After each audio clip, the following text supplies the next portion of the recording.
Top quality और consistent performance के लिए सिर्फ सिल्वर पंप्स। टॉप क्वालिटी और कंसिस्टेंट परफॉर्मेंस के लिए सिर्फ सिल्वर पंप्स, नाम याद रखना। आणि एक लक्षात ठेवलं पाहिजे की शेती परवडत नाही। आता परवडत नाही कोणाला?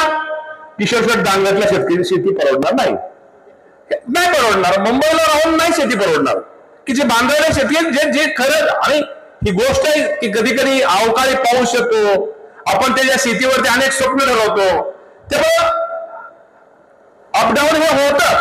परंतु निश्चित प्रकारे मला शेतकरी बांधवांना एकच सांगायचं की आपण एक नियोजनपूर्व, एक नाविन्यपूर्व, कुठेतरी नवीन कुठेतरी आता वाण बदललं पाहिजे। ऊसाच्या बेण्यापासून तेच बेणं तिथं वापरण्याऐवजी नवीन त्या कुठलं बेणं की जेणेकरून तिथं आपल्याला चांगल्या प्रकारचं टनेज मिळेल। द्राक्षामध्ये कुठली व्हरायटी लावली पाहिजे, डाळिंबामध्ये कुठलं पीक घेतलं पाहिजे, कांद्याच्या बाबतीमध्ये, सोयाबीनच्या बाबतीमध्ये काय केलं पाहिजे हे आता नवीन मुलांनी। आणि खरं मी तुम्हाला मला एक आनंद आहे की शेतकऱ्यांची आता नवीन मुलं जी बीएससी ऍग्री, एमएससी ऍग्री किंवा ऍग्रिकल्चर इतर ठिकाणी ग्रॅज्युएशन मुलं एक शेतामध्ये चांगल्या प्रकारचं पीक घेत आहेत, चांगल्या प्रकारचं वेगळ्या कार्यक्रमाला गेलतो। मी नेहमी म्हणतो की आयुष्यामध्ये जी आपल्याला जिथे संधी मिळते, शेवटी त्या संधीचं सोनं कसं करता येईल, संधीचा उपयोग कसा करता येईल विनाकारण असं कसं। आणि माणसाने जरा थोडं सगळ्यांनी असं हलकं, मला जरा थोडं हलकं फुलकं आवडतं, थोडंसं कसं हलकं फुलकं आवडतं। त्यामुळे नेहमी आनंद, मगाशी त्यांनी सांगितलं, आनंद द्यायचा असतो आणि आनंद घ्यायचा असतो। आनंद हा गोल असतो।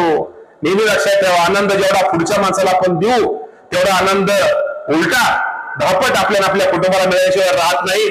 हा माझा पहिल्यापासूनचा एक विश्वास आहे।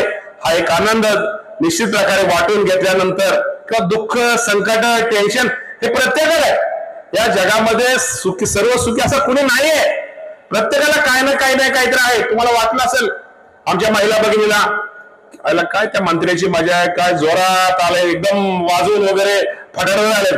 आता ते माझं हाल मलाच माहितीये। शेवटी दिसतं तसं नसतं म्हणून जे फसतं, हसत राहा, आनंदात राहा आणि आपलंच लेबर आहे, माझंच लेबर आहे आणि निगेटिव्ह आणि सकारात्मक असं एक थोडं आयुष्यामध्ये सकारात्मक थोडा दृष्टिकोन ठेवला।